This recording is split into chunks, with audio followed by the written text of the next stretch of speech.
All right, so we're almost finished with our U.S. history course this summer, and we are dealing with the final two assignments today. Okay, so congratulations for making it this far. Not that it was too intellectually rigorous, but with the summer schedule, it was very just efficient, right? Just basically doing an assignment every other day, for which I applaud you. All right, for the pace alone. So as we're going into this today, the first one that we do is a little bit different format from what we normally have. Instead of having an argumentative section followed by at least one or two more, you have questions pertaining to oftentimes the topic of contingency, the what ifs of history. Things that one thing had been a little bit different, other things would have evolved in a different manner, etc. And so that's kind of fun for me, especially doing military history, to deal with the what ifs, and especially with what was at stake in the Civil War, trying to keep the Union together and keep the 11 Southern states from leaving the Union and forcing them back in. And then also whether it was a primary concern or not is up to debate, but consequently also decide upon slavery. And with the 13th Amendment, obviously, putting an end to slavery everywhere, not just in the states in the West, where they were just opening up to statehood, but where it was already long established, right, in other states. So as we look at that, you're choosing one of them and taking a research route into that question of choice. All right. So notice here, right, your first option, you have defend or refute historian James McPherson. His famous book is Battle Cry of Freedom. If you wanted to look up that thesis or that book online, because we're still, I consider, getting ourselves out of COVID, status and situations here in California. And so I don't expect you to be able to make it to a library and to get a book, etc. So an online source is just fine. But defend or refute James McPherson's claim in his Battle Cry of Freedom book that the Union's loss at the First Battle of Bull Run was a blessing in disguise, that it convinced the leaders of the U.S. government and the Northern Armed Forces to make greater effort to galvanize available resources in fighting a long, bloody war. And I have George B. McClellan in parentheses. If you look him up, if you choose this one, you should find data on his efforts to prepare the North, the Union, right, Army, or known as the Army of the Potomac, as the Potomac River runs through D.C., prepare it for a long war of attrition against this 11 Southern states of the South, known as the Confederacy. And we know in hindsight, right, that the North won. We're still, the Southern states are now back into the Union. Slavery has been abolished, right? So clearly the Union won in this 4-year war, but it might have been largely thanks to, ironically, some humiliating losses at the beginning of that war, and which triggered the popular demand for more logistical buildup, more resource-oriented TLC, if you will, from Congress given to the Army of the Potomac to let it do its thing successfully. So take a look at that if you would. If that is of any interest to you, by all means, run with it. Number two, contingency deals with the what ifs, right? If one, the whole butterfly effect thing, if one thing had gone differently, it could have spiraled a chain of events that could have caused the direction of history to go on a different path, arguably. So demonstrate how the South, the Confederacy, may have won the Civil War if certain variable or variables have been different. All right. So by all means, have a field day with that, with your not only your research, but your imagination. So what if the South had had a greater Navy? What if the South had succeeded, which it nearly did, in developing an alliance with Great Britain? Okay, what if that had happened? Okay, what about early on in the war? At times, like with Jubal Early, take a look at him and the famous case in which he could have marched on Washington D.C. and arguably have taken it, and he didn't. Look how close Gettysburg was to becoming a Confederate win up in Pennsylvania. Antietam, again, going right into Washington, D.C., the South taking the war to the North, and it ended in a stalemate. But take a look at that with George Meade and the Southern leaders and see how that could have gone a little differently. Okay. And so, yeah, so just take a look at those and just, and don't be bashful in getting ideas, as long as you don't claim them for yourself and refuse to cite them. That's the problem.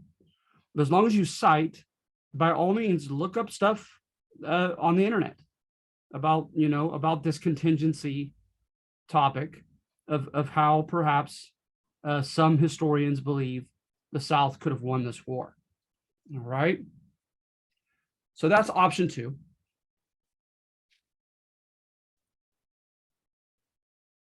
Option 3, how successfully did the, quote, Negro soldiers of the 54th Regiment win respect for and trust in African-American soldiers in the future?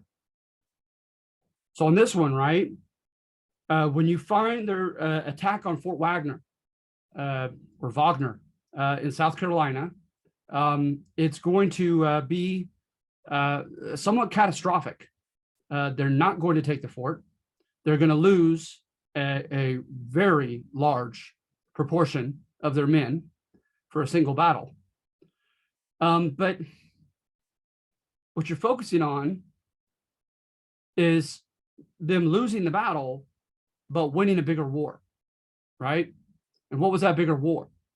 Well, there was a lot of distrust in putting guns in the hands of African Americans. For one, there's a collective guilty conscience as far as how they've been treated, and a fear that once they had guns in their hands, they would turn on their own officers and turn on all white men. There was the Sambo image that they were lacking in discipline, lacking in intelligence, lacking in depth of character. So hence they couldn't be good soldiers by nature, innately.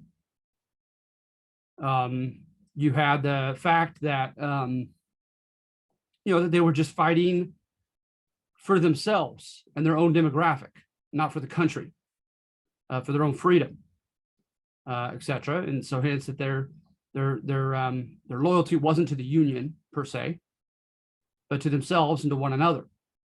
So you had a myriad of issues that people were looking at to be hesitant, uncertain as to whether or not they wanted to put guns in the hands of these African Americans.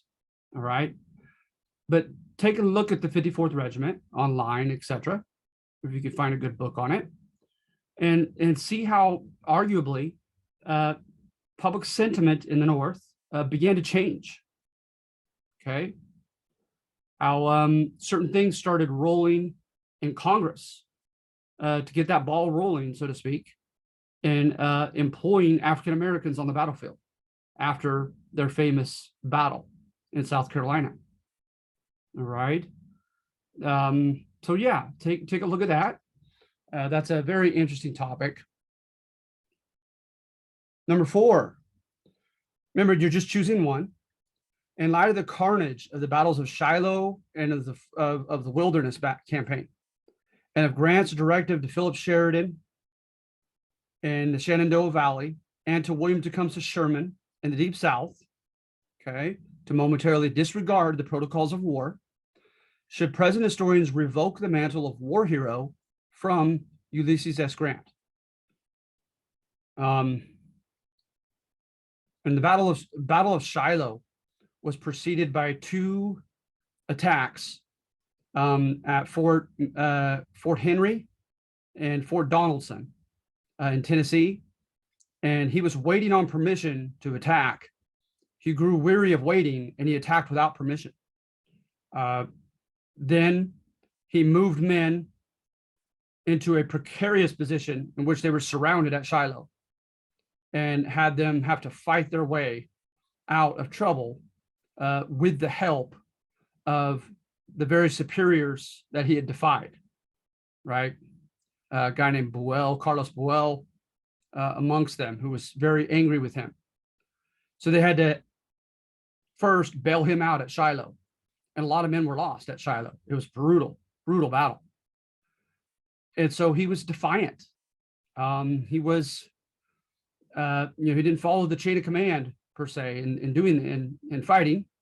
By the way, Lincoln's going to say, I can't spare this man. He fights. And so he pardons Grant because he's such a fighter. And he says he needs such commanders in his army. But you've always had that proverbial question, right? Of like, you could believe in a just end, right? Keeping the Union together and freeing the slaves. Clearly a better alternative, right? Than splitting the Union in half and slavery allowed to continue indefinitely, right? But what if the means to that end, if you had to get a little ruthless, if you needed fighters who were a little bit ruthless? Well, to people like Abraham Lincoln, they were deliciously interested in that ethical dilemma. And it was very enticing to people like Abraham Lincoln to perhaps say, you know what, sometimes the ends do justify the means. Sometimes if you got to get a little bit ruthless to win a just war, then oh well. And others, of course, have always and will always disagree with that type of ethical argument. At the Battle of Wilderness, he threw his men into harm's way. At one point, one of his subordinates told him, "Sir, I think the Confederates are leading us into a trap." And he basically said, "Well, very well. We have more men than they do. So if it's a trap, it's a trap. We might lose more men than they, but we're gonna get them. We're gonna surround them. We're gonna end this war." And so he was okay with that. So his critics called him the butcher in some of the newspapers for throwing his men in harm's way as such. And to him, timing was everything. And he was trying to get the South, the main army of Northern Virginia under Robert E. Lee surrounded, which he eventually does, right? But he planned that. And he had lost battle after battle to Robert E. Lee. And it's like he had a vendetta, an obsession, continually chasing Lee's army, trying to get that win, that elusive win. But ultimately he did, which gives him this rags to riches image in history books to this day, because he had a lot of failure in his early life and his middle-aged life up to this. And you see this wounded pride in his character when you read biographies on him, where he's like, I'm gonna get my day in the sun. I'm gonna get my victory that I'm looking for, come hell or high water. And so no doubt he's depicted by any historian as a tenacious man, a tough man, determined, but could he be a little bit ruthless, a little bit unethical? Critics claim yes. And then others have and will always defend this hero of the Civil War. But But he said time was of the essence. So he told William Tecumseh Sherman, he told Orr, ORR, he said, I need you to take the coast and don't leave it open for the Army of Northern Virginia to escape therein. So they got him at the coast. Grant's men alone came from the northwest, right? But what about the south, southwest, and southeast? So which they could not go into Florida and into the deep, deep south and flee from his army. He depended upon Sherman. And he said, Sherman, your timing is everything. If you don't get there and stop them in time, then this will all be in vain. He'll escape through the south. And so he said, don't worry about the articles of war, which dictate, for instance, right, the transactions between a belligerent army at war and a civilian population and a civilian government against which that army is fighting, where they have commercial ties and they agree to compensate one another according to market value for all the goods that belligerent army needs. But they could requisition, and requisition means that you don't give your enemy civilians a choice, right? But nevertheless, in requisitioning, you're still compensating them. You're saying, hey, I need so much flour, I need so much corn, so much food for my soldiers. But guess what? Here is what the market value of that flour, corn, etc. is. And if I can't pay it to you in person, here is an IOU on behalf of our government in Washington, D.C. And so that was known as the Articles of War, the Protocols of War. And we were establishing it elsewhere with the Crimean War back in Europe and in Russia, etc., and Turkey. And so this is the beginning of kind of UN sanctions and, Geneva Accords, etc. But he tells Sherman, he says, you know what? Disregard those. We don't have time for that. Take what you need from the land. So Sherman and his men began running into plantations, grabbing what they wanted. When they were physically opposed, they at times shot people dead on the site. They did not pay them back for what they took. And if they were fought against stubbornly by the civilian owners of the private plantations, they would set the plantations on fire for spite and leave them with nothing. So Sherman becomes the boogeyman in the South, burning, blowing stuff up, raping and pillaging his soldiers, that is, without any accountability to any kind of international law. So keep that in mind with numbers 4 and 5. So in number 4, Grant was the guy who told them to disregard such international law. So should he be revoked of the title of war hero? And then this is the guy who did his dirty work, William Tecumseh Sherman. So consider the context of the Civil War realities and of what Sherman experienced. Could and should one defend to any degree the actions of Sherman and his Union soldiers in the Deep South? The justification for it, like I pretty much have already mentioned half of it. It's some people would say it's weak, but for one, it's psychological.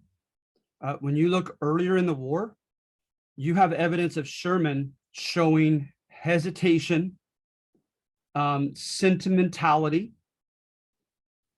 even being tried in a court for negligence of duty in the First Battle of Bull Run, for instance. Being right in the middle, his regiment right in the thick of the Battle of Shiloh, surrounded by Confederates and butchered. So I think you know where I'm going with this, is you find the irony in his biographies that this man started the war almost depicted like a wimp, timid, refused to act in decisive moments and put his men by his timidity in harm's way, weeping, having spells of emotional breakdown when he was put in charge for the first time of an area of Tennessee. He was removed from duty for, they said, instability, mental instability. He supposedly, some people go back and forth on the veracity of this, but he may have even attempted suicide at one time. He dealt very badly with depression. And then finally, right after Shiloh, and he starts going down into the deep South, and his men are sniped one after another in these southern cities, and to which he apparently could do nothing, because the people that are shooting them are not engaging them in battle. They're not wearing uniforms. They're hidden from sight. And of course, no one in the city knows anything, because they're not going to rat on their fellow Southerners against these Union intruders. So something in his biography, according to it, something in him snaps. And something in him says, enough is enough. I can't take this hell anymore. The best and most merciful thing I can do to help get this country out of its misery is to get as ruthless as I have to get to end the war as quickly as possible. And so he has that famous quote that war is hell, right? But that, like I said, loose paraphrase, but that ending it mercifully as quickly as possible is the best antidote to it. So when his men start getting sniped in those cities, something in him snaps, and he says, grab 50 to 100 civilians, grab them randomly,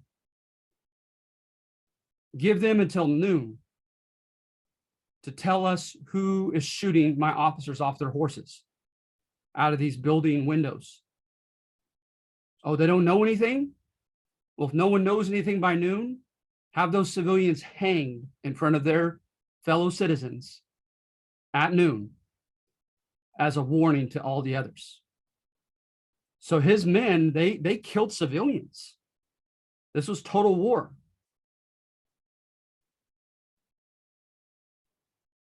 But of course, he contended that the South was so proud that they had to break their will, he said, psychologically.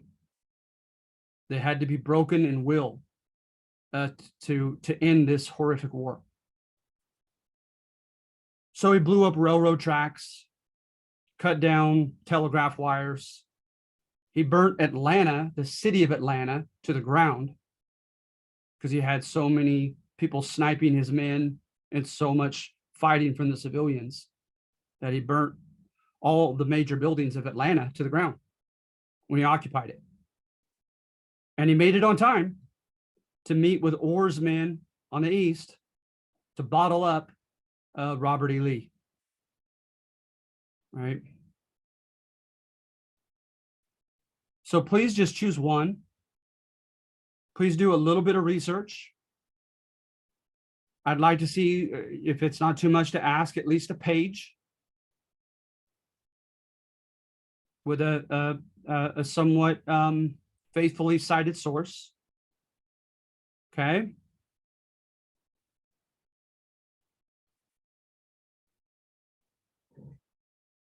So now the next one, if you don't mind.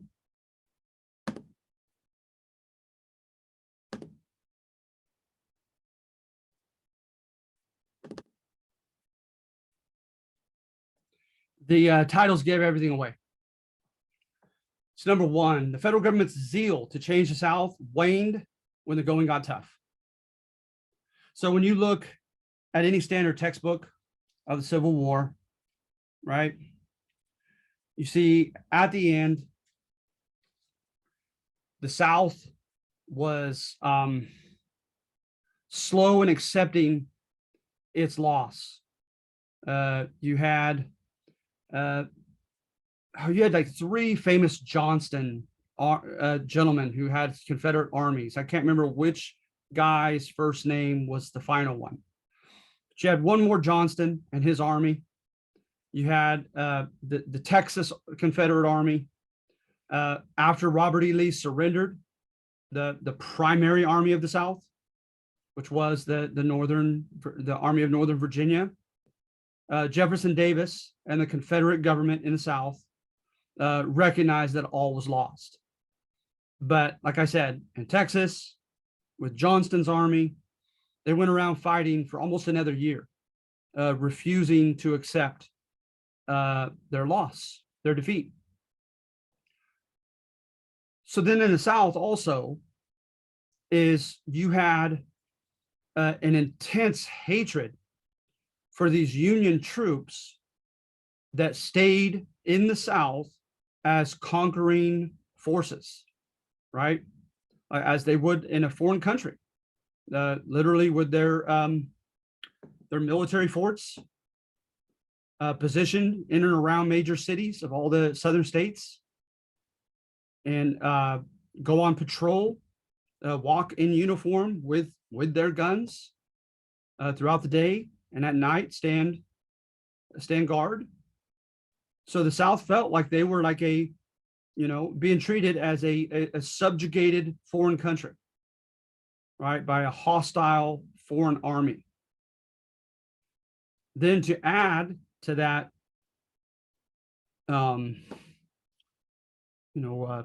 ambiguity, awkwardness, etc., is a lot of the Republicans in the North had said from the beginning that they didn't have power to end slavery where it already existed in states, right?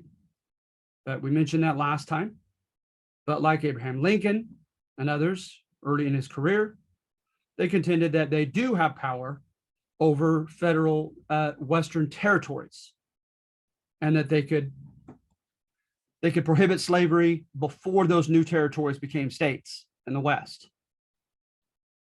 But now, enough radicals in the Republican Party had gained ascendancy in their popularity, had gained political powers in Congress, because of course the Confederate congressmen left during the Civil War, right, and joined Jefferson Davis's legislature in the South.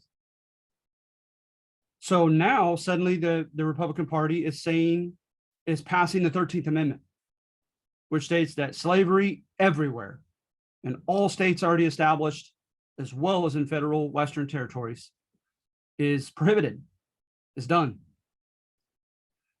Not only that, the 13th Amendment was not gradual, like so many state constitutions had been in the North in the past in emancipating slaves, where it was seen as a necessary compromise. We say, okay, people born up to a certain year have to continue to be slaves.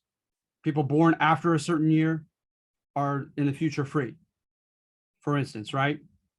To keep that present generation placated. And then also there were terms of compensation in some states when they had emancipated slaves, whereby they would pay you, like eminent domain, they would pay you the market value of each of your slaves so that you are not stripped of your, quote, property, but the government compensated you for that loss of property, right? But this 13th Amendment, not only had the Republicans, changed their word and said, no, we're ending slavery everywhere, but they did it without any compromise. All slaves, all ages, done, not a penny from the government to the planters, to the slave owners. So boy, the 13th Amendment, right? It came down like as a big gulp to swallow for the South. And remember also, you had that deal met with Kentucky and Tennessee, where Lincoln had said, you can keep your slaves for now if you help fight for us instead of the Confederacy. And so The 13th Amendment applied to Kentucky and Tennessee as well as everywhere else. So people in those two states felt betrayed. Like, wait a minute, we had been given a deal by Lincoln that we could keep our slaves as long as we stayed loyal to the Union militarily. So the 13th Amendment caused a lot of chaos, a lot of resentment, a lot of friction. And then, of course, the assassination of Lincoln by John Wilkes Booth in April, the same month, practically the same week that Lee surrendered at Appomattox, his famous army. And so the vice president was Andrew Johnson. Andrew Johnson was a Southern poor man from Tennessee who hated planters, wanted to have their slaves freed, almost simply to spite them, to take the wealth out of their pockets, right? And to give those jobs, those agricultural jobs, to white men instead. Virtually every primary source we have around in the White House, this new president, Andrew Johnson, attested that he was racist toward Black Americans. A famous quote says he had a morbid, what was it, like a morbid animosity and distrust for them. So he's a prime example, right, of like the Free Soil Party in the North, that you could oppose slavery for all the wrong reasons. So now he's president, and he can't wait to put the planter class in their place. He makes them have to come to Washington, D.C. and ask for a pardon individually, or else he had claim to holding on to their property and confiscating their property, etc. But at the same time, he does not care about the well-being of their slaves. And now he's the president of the US at the end of the war. So he says, you know what? Before Congress can convene, he decides he, as the new president, is going to dictate the terms by which the 11 states of the South come back, formally reintegrate into the Republic. And it makes it super easy for him. 1/10 of the citizens of each of those states has to come publicly to the poll and sign a formal apology for rebelling against the Union. 1/10. Then he said, starting with the suffrage before the Civil War, those who were able to vote and run for office in the southern states before the Civil War. And who were they? Basically, property owning white men. They could have an election and elect reps. Those reps would go to a convention and write a new constitution for their state. And the only thing he asked is that they acknowledge in their new state constitution the 13th Amendment, which abolished slavery.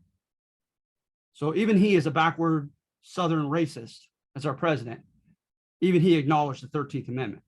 So slavery is done, at least officially, right? And then once they write that constitution and it approves of the 13th Amendment, then they give it to Congress, and Congress can decide to acknowledge it or not. And he says, as far as your chief executive of each of you states, southern states, he says, I'll choose them. I'll handpick them for now, because technically you're not states yet. So who does he handpick? He handpicks men like himself in each of those 11 states. People who were pro-union, who were loyal to the country over the South and the Confederacy during the war, who also had that sense of resentment and competitiveness with the planter class of slave owners and wanted to put them in their place, but who also were as racist as any typical Southerners. And he handpicks them as his governors in those southern states.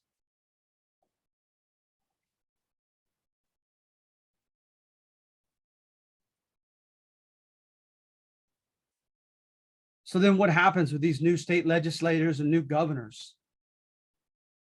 They pass, most infamously, black codes. And the black codes, right, is what you hear of sometimes in books known as slavery in all but name. That, yeah, technically, officially, slavery's over, but these southern states are getting around it by being as they're circumventing the 13th Amendment to put them in a virtual sense of slavery still. So what did that include? For one, they refused to acknowledge property and remuneration rights for these freed slaves. So they refused to put down in law that slaves could own property and that slaves had to be paid wages like anybody else for their work. They wouldn't even do that for them in these black codes. They said that black Southerners could not congregate in more than like 50 people. It was different from state to state because they're afraid of them congregating dangerously. So they did like silly things like that and symbolic things to show their fear of them. They provided no legal remedy for educating their children or for educating their adults for that matter. They would not recognize the civil union of black and white husbands and wives. They sure as heck did not grant the suffrage to African Americans, the right to vote and run for office. No way. They could not carry firearms.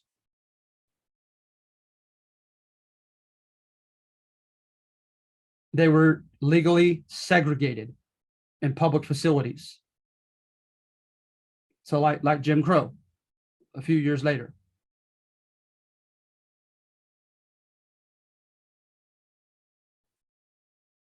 They even issued laws, apprenticeship laws, vagrancy laws that indirectly forced the ex-slaves back onto their old plantations, closing the majority of basic industries and trades to black men, mandating that they be employed. And if no one else will employ you but your old masters on the plantations, then indirectly, right, de facto, you have to get a job back on a plantation.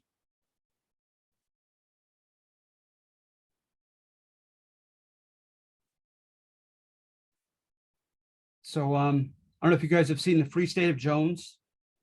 That's pretty good on Reconstruction history in the, throughout the Civil War with the plight of African Americans. So the radical Republicans especially meet in Congress and they're furious. And they fire up people throughout the North saying, your boys fought and died for nothing. Andrew Johnson, your new president, has ensured that our boys have fought and died for nothing, that the South is no different from prior to the Civil War. The same class of planters are ruling it. The African Americans are virtually enslaved and marginalized. The white Southern leaders are as proud and defiant as ever.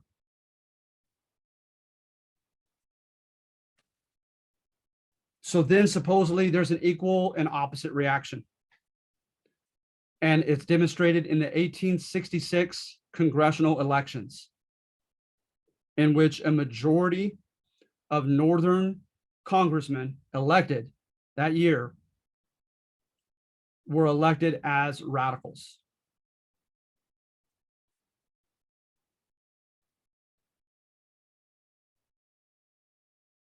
And what did the radicals say? The South needs to be put in its place. Rights have to be given to African Americans. So Congress now meets, this newly elected Congress, with a majority of radicals therein.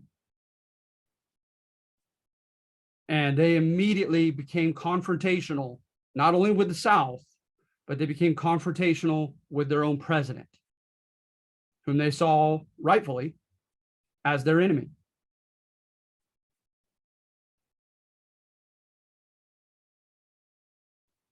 First of all, when they began taking roll, they did not read a single Southern congressman's name.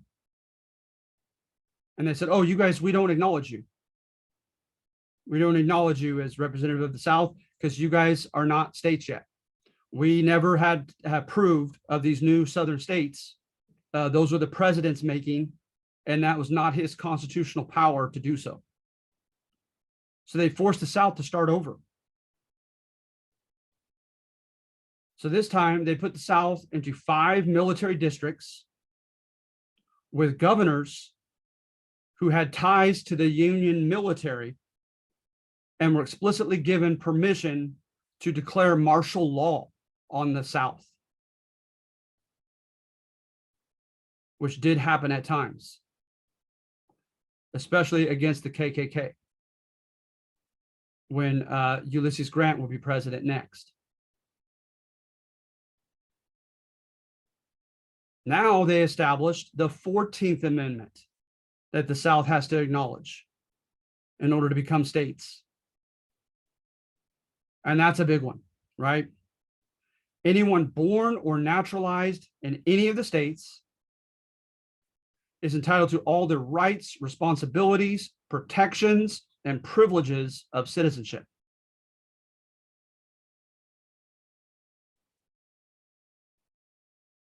All right. Then they subsequently passed the 15th Amendment that said, if it's not clear, let it be stated that the rights, protections, and privileges of citizenship includes suffrage, includes the right to vote and run for office. And none of those shall be denied anyone on account of race, color, or previous condition of servitude.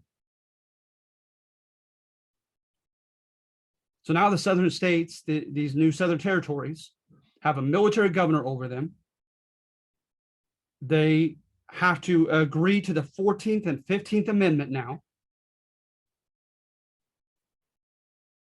And then Congress passed 2 laws that were vetoed by the president, and then it was on as far as war between those 2 branches.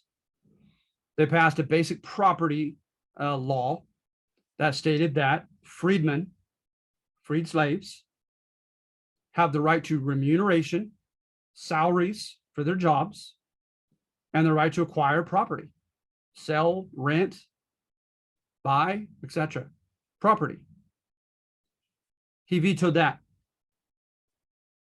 The Freedmen's Bureau had been established during the war, and that was to help adjudicate disputes between Black and white Southerners and to help the plight of the suffering, particularly the African Americans in the South.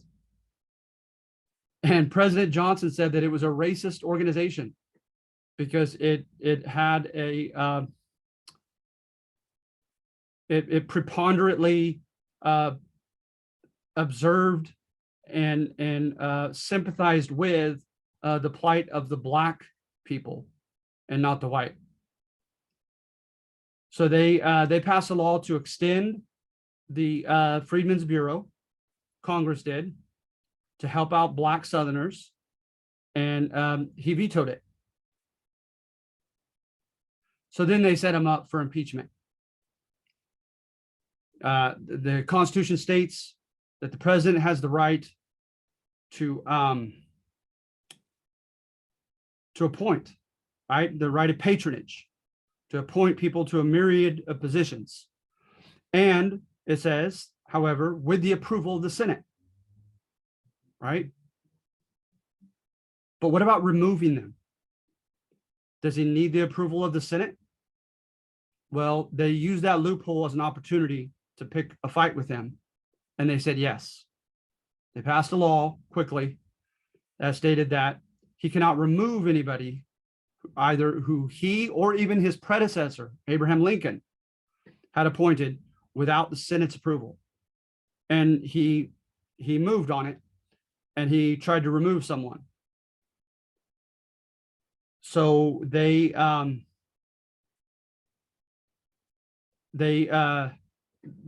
declared that he had violated that law, and the House formally indicted him and sent him through an impeachment process to the Senate. The Senate was one vote away from removing him from office. One vote.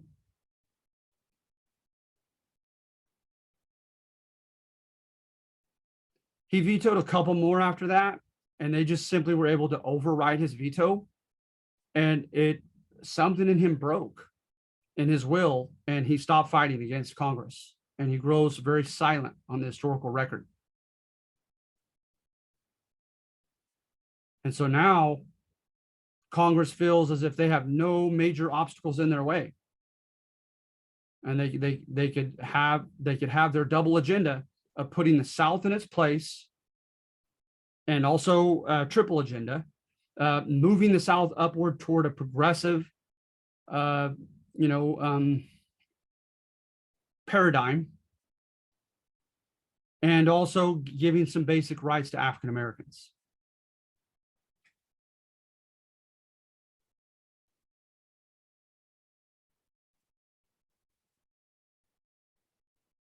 So in 1868, with elections of various sorts, right? It was a big year. That year, right? Johnson running off of the late killed Lincoln's term is done, and he'll lose to war hero Ulysses Grant. And Grant was never known as an abolitionist, but he certainly had a no-nonsense attitude toward the stubbornness, the pride, right, of the Old South. So he went to war with the KKK, for instance. Then also in that year, you had a lot of African Americans voted into local, state, and even federal offices. So from 1868 to about 1870 was known in the South as a time of Negro rule, or the rule of the hated triumvirate, the hated three groups. The carpetbaggers, they were the Northern Yankees who had came down into the South at the end of the Civil War to enrich themselves and or to help the plight of African Americans, or do a little bit of both, et cetera, in the war-torn South. The African Americans, right, the freedmen being the second group. And then the third group were the white Republicans in the South, who chose the Yankee Party, right, that wanted to free the slaves. And they were known as the Scalawags down in the South. So you have some fundamental changes, right? Some radical changes that occur. So with African Americans, at first you have the disintegration of the black codes, especially when African Americans politicians were elected.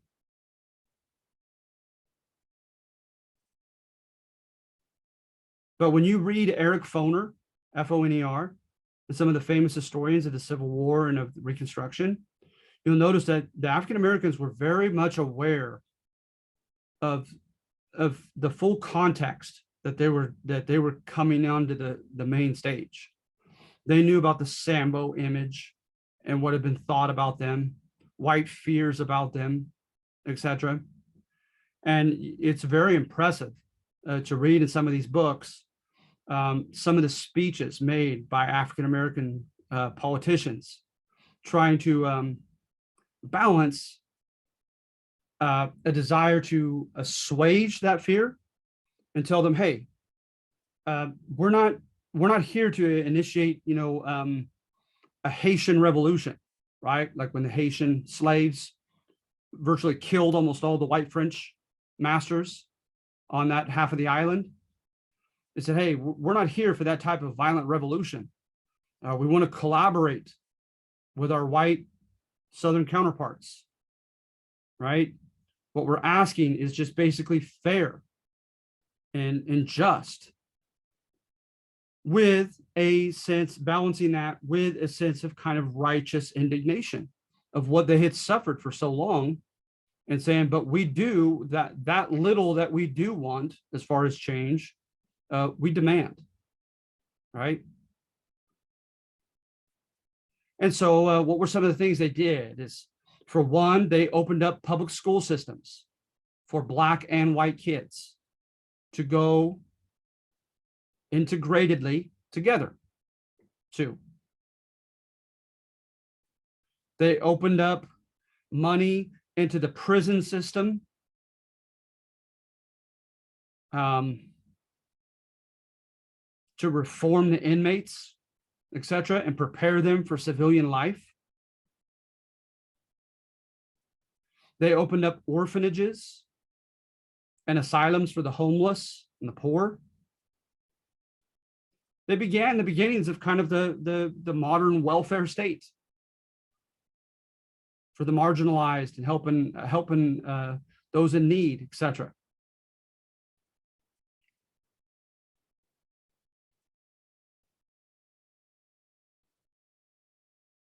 Note, there were great fears that they were going to engage in property redistribution, because the Freedmen's Bureau and some of the more kind of vindictive and angry Yankee generals toward the end of the Civil War began claiming that they could confiscate Confederate leaders' lands and give them out to the African American people, to the slaves or ex-slaves. And of course, the term that's always been used regarding that to justify that is unrequited labor, right? For over a century, slaves had engaged in labor that was unrequited. It was not reciprocated. It was not compensated. They didn't receive a penny for it. So hence that would term, it could be, justified as just compensation. But virtually nowhere did the African-American politicians insist on that. They knew how radical that was, how feared that was by the white population. And it's like they just decided they were not going to, quote, go there.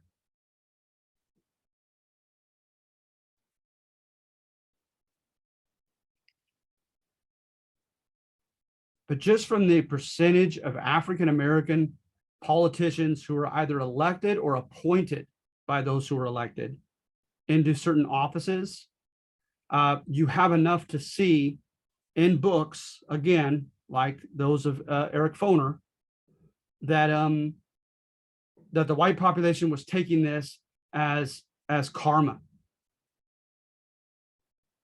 Black judges, with some of their previous owners falling at their mercy in court.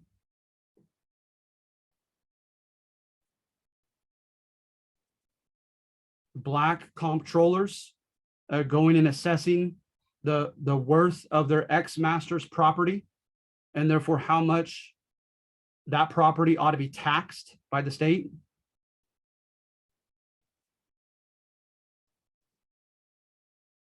So that oftentimes in history books, that phenomenon at that time roughly from 1868 to 1870-ish.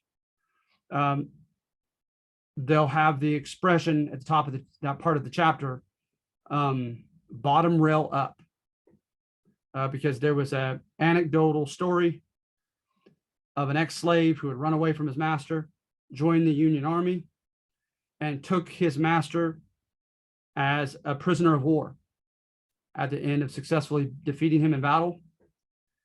And he said, well, master, looks like the bottom rail's up this time. And so there was that sense of like almost, apocalyptic justice. But then what happens is, after 2 to 3 years, first of all, the second section of the 14th Amendment had an oath clause. If you at any time had sworn an oath to defend the Constitution and then in any way joined and supported the Confederacy, then you had broken that oath to the Constitution, and you are to be disenfranchised, citizenship taken away from you for 2 years. So who did that affect? That affected the cream of the crop up in this, down in the South, the leaders, because they were the ones who were army officers, politicians, who had given such an oath prior to the war. But what happens is 2 years go by, and now they're back legally as citizens. And they did a great smearing campaign against the hated triumvirate. For one, the hated triumvirate got themselves into debt and spending on school systems, prison reform, orphanage, investment, et cetera, et cetera. They spent more than they brought in. They spent themselves into debt.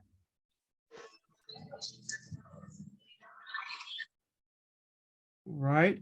And then was there some corruption?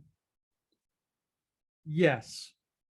Even W.E.B. Du Bois, a famous Black historian, Eric Foner, and others very popularly known as historians on Reconstruction, they all contend, of course, there is some truth to that some of the African-American politicians were guilty of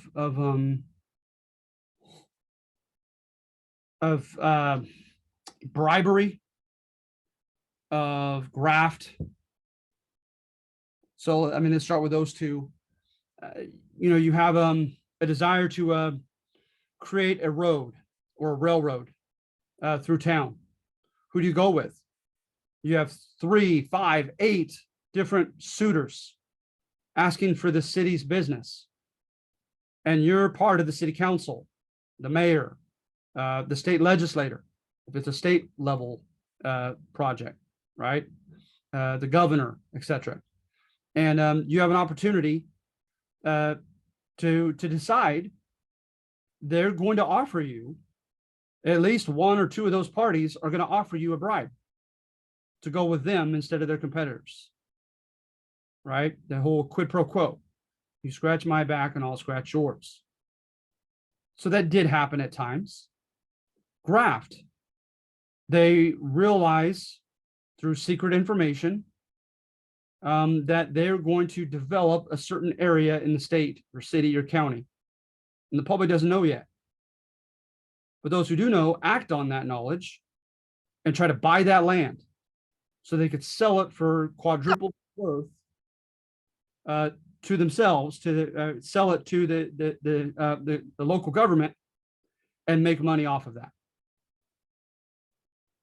But of course, right, you look at the 1870s, and this is known by a lot of intellectuals at that time assented to what Mark Twain called it, the Gilded Age. Something's gilded, it's superficially laden with gold or with some nice, aesthetically nice looking metal. But you scratch the surface and you see that that glittery facade is just that. It's just a facade. And it's likely corroded just underneath the surface. And that's what Mark Twain described the 1870s through 1890s in the US. He called it the Gilded Age. It was glittery on the surface, very impressive with all its improvements, industrialization, urbanization, technological innovation, but so much dirtiness underneath the surface. Predominantly corruption.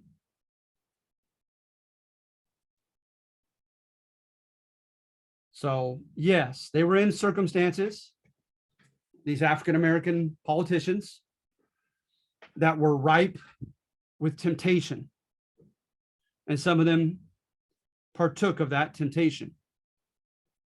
But nothing close to the level that was going on everywhere else in the country.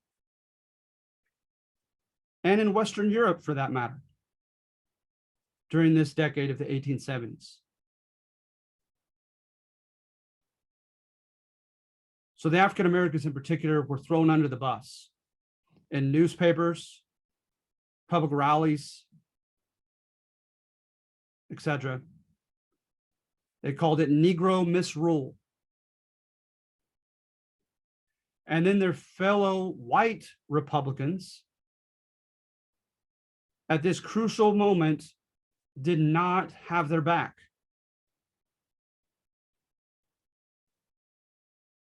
But tried to distance themselves from them.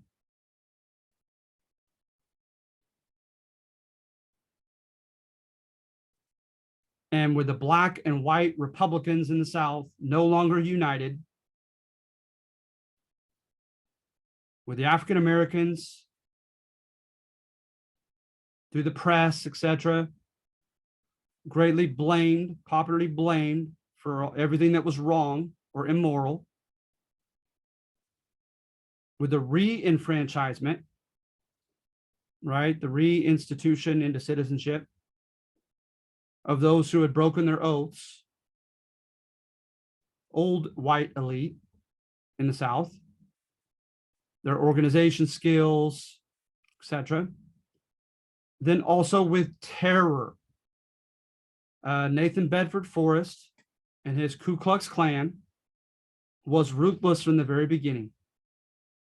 And when African Americans would go to the polls to vote, at least 1 out of 5, which I'm surprised that it's not higher than that, but at least 1 out of 5 African Americans going to the poll to vote was brutally attacked for doing such by the Klan and other such organizations.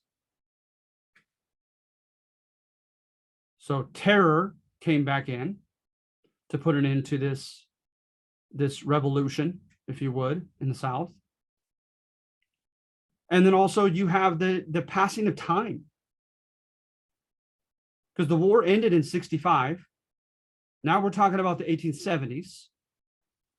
And so you think of 9/11, you think of something in more modern context that elicited so much passion and so much discourse, everybody talking about it. But 10 years passed.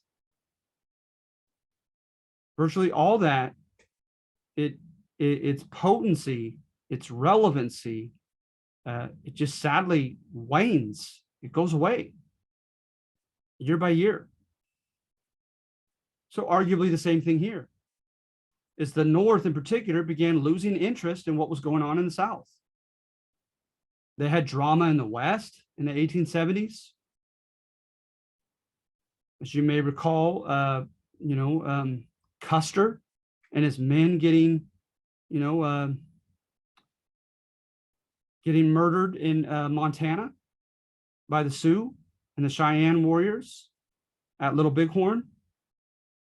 And the trail of forts up in the north. So lots of drama with Native Americans. You already, by the 1870s, mid 1870s, you already have the whole issue with robber barons, right? And the industrialization, the second and more well-known industrial revolution. Carnegie, Rockefeller, gobbling up all their competitors, etc. Jay Gould manipulating the stock market. All those other issues are gaining precedence over the South in the newspapers and in the minds and the attention of the Northern public. And then ultimately, you have a new presidential candidate who seems like every time we have failed to get a majority electoral winner in a presidential election, you have 51%, but instead you just get someone who has a plurality. Someone's going to have a plurality, obviously more than others, but it has to be a majority. So when you have someone with simply a plurality and not a majority, it goes constitutionally to the House to decide. And almost without exception, there's an infamous corrupt bargain that has been made each time that's happened in this nation's history. And this was no different. And Rutherford B. Hayes told the Southerners in the House of Reps, guys, if you elect me as the new president instead of Tilden from New York, I promise I will evacuate the Northern soldiers from the South and let the South do its own thing. And so they did. They took his bargain and ran with it. Union soldiers left, and one state after another in the South instituted Jim Crow laws that circumvented or legally, manipulatively, went around the 13th through 15th Amendments to punish and marginalize the African Americans. And the North didn't do a thing about it. So hence, during the civil rights movement of the 1950s and 60s, people will call it in some of their textbooks, second Reconstruction, right?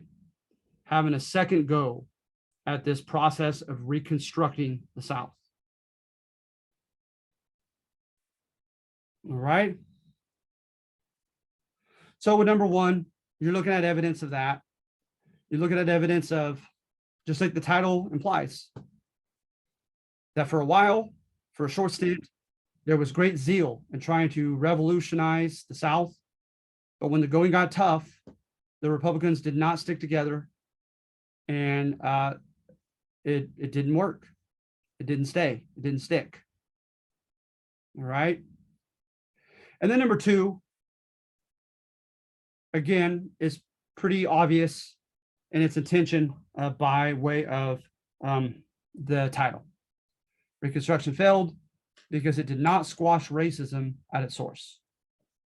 So on this one, right, I make the argument that racism was attacked for all the wrong reasons, to punish the white South, right, to put them in their place at the end of the war.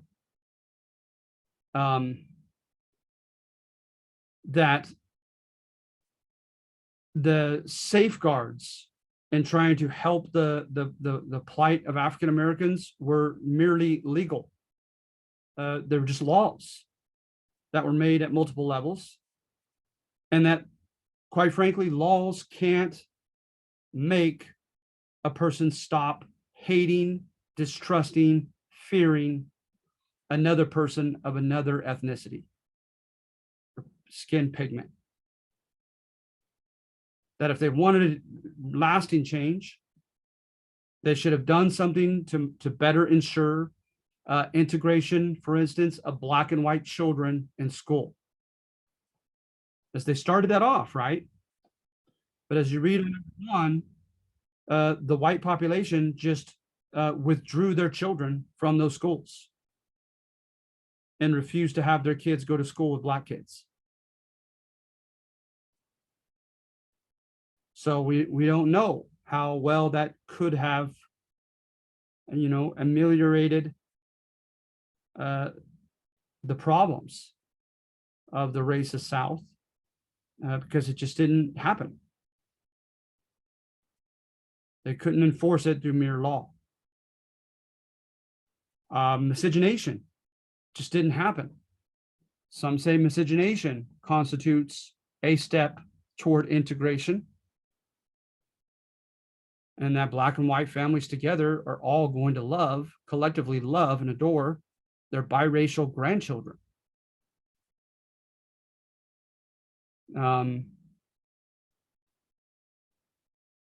So yeah, it's a legal remedy for a social ill. And according to number 2, that just doesn't make sense. Laws can only do so much.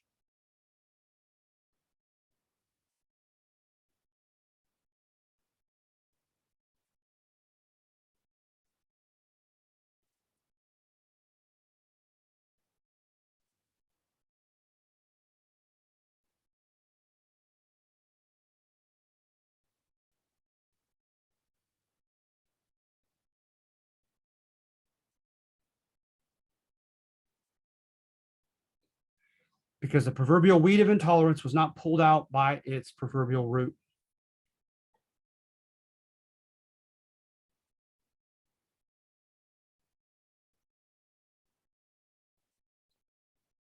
Notice, as an aside, William Dunning's thesis, that might be on the test. He himself was a Southern historian. He contended, he basically vilified the North and said they did what they did for slaves to spite and punish the white South, not out of humanitarian concern and altruism for the black demographic.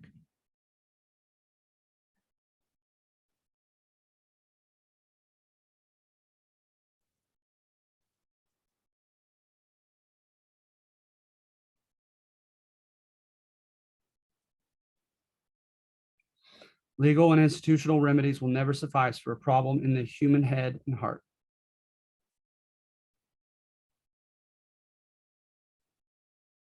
All right, so are there any questions?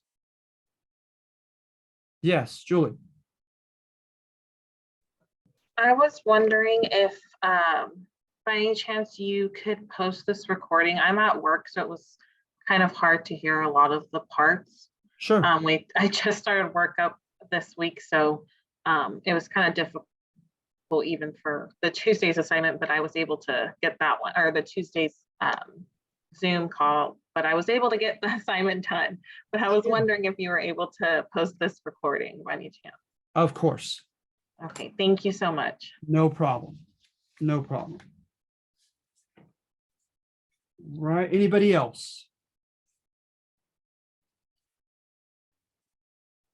Hello, Professor. I was wondering, could you post test number 3 document on Canvas?